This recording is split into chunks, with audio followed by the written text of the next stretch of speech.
नमस्कार, मी प्राची साळुंखे बुलेटिन मध्ये आपलं स्वागत करते। पुढील काही मिनिटात आपण घेणार आहोत महत्त्वाच्या बातम्यांचा वेगवान आढावा स्पीड न्यूज मधून। सुरुवात करतोय एका महत्त्वाच्या बातमीने। दुर्गा पूजेचा उत्सव साजरा करणाऱ्यांवर हल्ला केल्याचा धक्कादायक प्रकार घडलेला आहे। इस्कॉन मंदिरावर हा हल्ला झालाय। बांगलादेशात अल्पसंख्याक हिंदूंवर हल्ला झालाय। केंद्र सरकारकडून विरोधात सकार शब्द पण नाहीये, तर गाजावाजा करत आणलेला सीए हा कायदा कुठे आहे असा हल्लाबोल खासदार प्रियंका चतुर्वेदी यांनी केला। केंद्रीय गृहमंत्री अमित शहा यांनी राष्ट्रीय सुरक्षेच्या मुद्द्यावर बैठक घेतली। सुमारे 6 तास चाललेल्या या बैठकीत त्यांनी अंतर्गत सुरक्षेबाबत राज्यांमधील समन्वयावर भर दिला। छोट्या माहितीवर कारवाई करताना खबरदारी बाळगण्याचे निर्देश त्यांनी दिल्याचं सूत्रांनी सांगितलं। भारतीय जनता पक्ष आणि राष्ट्रीय स्वयंसेवक संघाची 2 दिवसीय समन्वय बैठक आजपासून दिल्लीत होणार आहे। बैठकीत धोरणात्मक मुद्द्यांवर चर्चा केली जाईल। भाजपच्या संघटनेचे सरचिटणीस बीएल संतोष आणि इतर पदाधिकारी आणि अनेक केंद्रीय मंत्री या बैठकीला उपस्थित राहणार आहेत अशी माहिती पक्षांच्या सूत्रांनी दिली।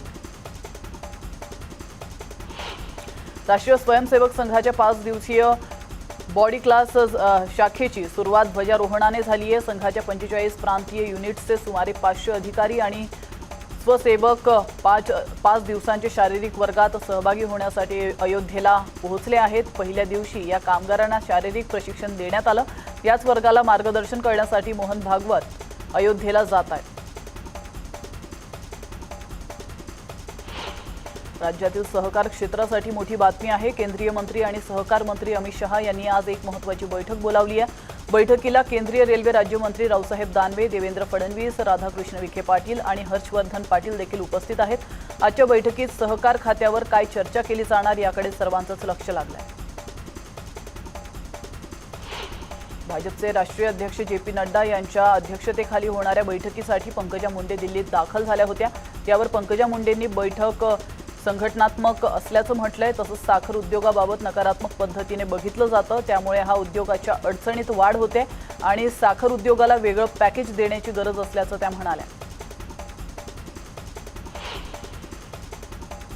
आरोग्य मंत्री राजेश टोपे आज नाशिक दौऱ्यावर आहेत। जिल्ह्यातील ग्रामीण भागात वाढत्या कोरोना रुग्णांवर बैठक होणार आहे। ज्या गावात कोरोनाचा प्रादुर्भाव वाढतोय त्या ठिकाणी काही महत्त्वाचे निर्णय होण्याची शक्यता असेल। गेल्या काही दिवसांपासून ग्रामीण भागात पुन्हा कोरोनाचा प्रादुर्भाव वाढतोय अशी माहिती राजेश टोपे यांनी दिली आहे।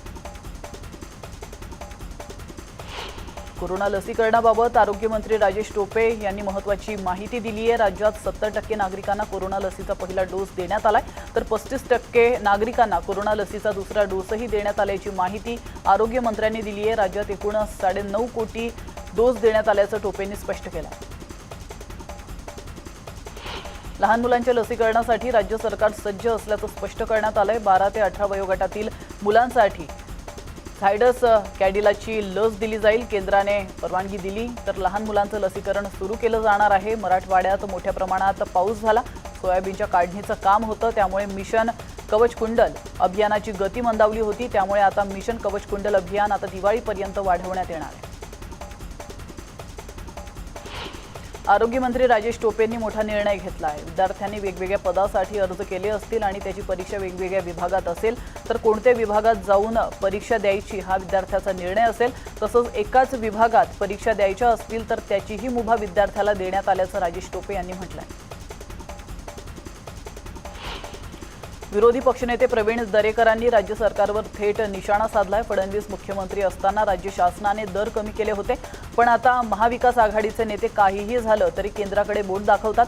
कोथिंबीर महाग होत असेल तर केंद्र सरकार जबाबदार की राज्य शासन असा सवालही दरेकरांनी उपस्थित केला।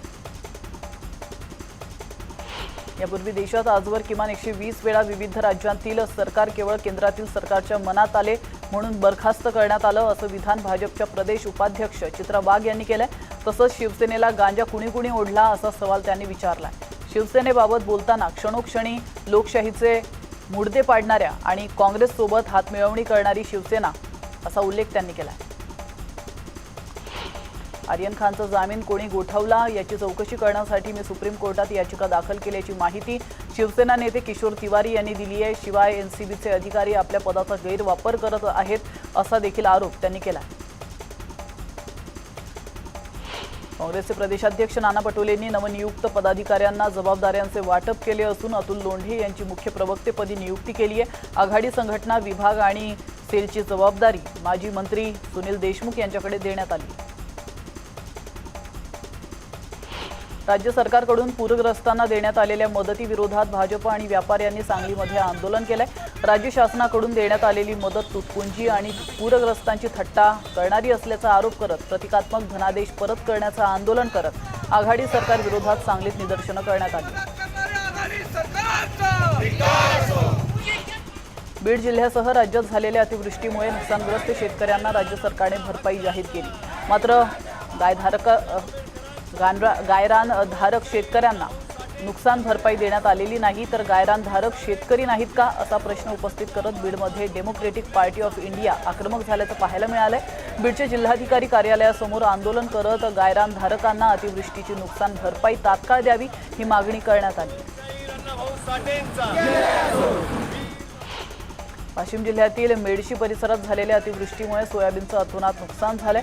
मात्र जिल्हा प्रशासनाने अद्याप पंचनामे केले नसल्याचं मदत मिळेल की नाही असा प्रश्न निर्माण झालाय। त्यामुळे मेडशी माळशेलू इथल्या संतप्त शेतकऱ्यांनी जिल्हाधिकारी कार्यालयासमोर अतिवृष्टीमुळे खराब झालेलं सोयाबीन फेकत प्रशासनाचा निषेध केलाय। लवकरात लवकर पंचनामे पूर्ण करून दिवाळी आधी मदत करावी, अन्यथा रस्त्यावर उतरून आंदोलन करणार असल्याचं यावेळी शेतकऱ्यांनी म्हटलं। आज ईद-ए मिलाद सण मुस्लिम बांधव उत्साहात साजरा करत असतात। मात्र राज्य शासनाने दिलेल्या नियमांनुसार भुसावळ या ठिकाणी केवळ मोजक्या जणांच्याच उपस्थितीत जुलूस काढून परंपरा जपण्यात आली आहे। दरम्यान गर्दी टाळण्यासाठी पोलीस प्रशासनाने देखील चोख बंदोबस्त तैनात केला आहे। तर आज ठिकठिकाणी कोजागिरी पौर्णिमा देखील साजरी करण्यात येते। तिकडे आळंदीमधील माऊलींच्या संजीवन समाधी मंदिराला झेंडू, अष्टर, त्याचप्रमाणे जरबेरा आणि गुलछडी अशा देशी विदेशी फुलांनी मंदिरासह माऊलींचं रूप सजवण्यात आलेलं आहे। या सजावटीने माऊलीचं समाधी मंदिर अतिशय फुलून दिसतंय।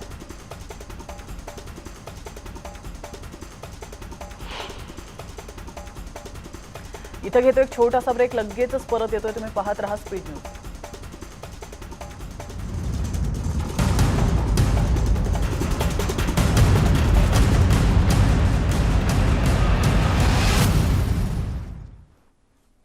ब्रेकनंतर आपलं स्वागत आहे आणि पुन्हा एकदा आपण घेणार आहोत उर्वरित बातम्यांचा वेगवान आढावा।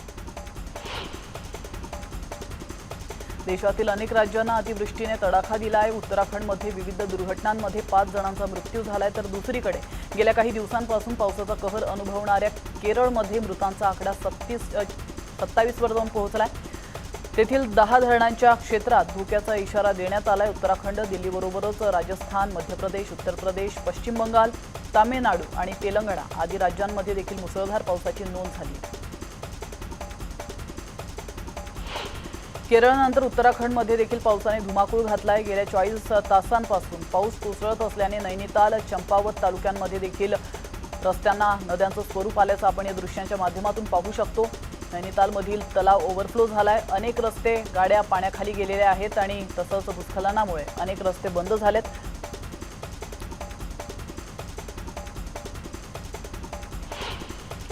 सनदी अधिकारी मिलिंद आणि मनीषा म्हैसकर यांच्यावर मधमाशांचा हल्ला झाला असल्याची घटना घडली आहे। नाशिक जिल्ह्यातील अंजनेरी परिसरात ट्रेकिंगसाठी गेले असताना ही घटना घडली आहे। मधमाशांच्या हल्ल्यातून दोघेही सुखरूप बचावले आहेत। मनीषा म्हैसकर यांनी आपल्या फेसबुक पेजवरून या घटनेची माहिती दिली आहे।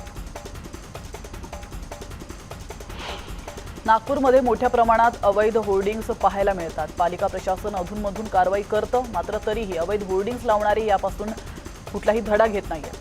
यामुळे प्रशासनाचं महसूल तर बुडतच आहे, सोबतच शहराचं विद्रुपीकरण देखील होत आहे। आता बेकायदा होर्डिंग्स लावणाऱ्यांवर कारवाई करण्याची मागणी नागरिक देखील करू लागले। मुंबई पुणे एक्सप्रेसवेवरील अपघातांची मालिका अद्याप सुरूच आहे। आज पुन्हा खोपोली एक्झिट दरम्यान 2 अपघात झालेले आहेत। यामध्ये 4 जण जखमी झाले असून 5 वाहनांचं नुकसान झालंय। सुदैवानं कोणतीही जीवितहानी या ठिकाणी झालेली नाही। गडचिरोलीतील जहाल माओवादी मंगरू मडावीला गडचिरोली पोलिसांच्या विशेष अभियान पथकानं अटक केली आहे। सामान्य नागरिकांच्या हत्या करणं, शासकीय संपत्तीची जाळपोळ करणं, पोलीस आणि पोलीस ठाण्यावर हल्ले करणं, चकमकी घडवून आणणं असे कित्येक गुन्हे त्याच्या नावावर आहेत। इतकंच नाही तर शासनानं त्याच्यावर 2 लाख रुपयांचं इनाम देखील जाहीर केलं होतं आणि आता त्याला अटक करण्यात आली आहे। तर त्याच्यासोबतच आणखी काही माओवाद्यांच्या मागावर सध्या पोलीस आहेत।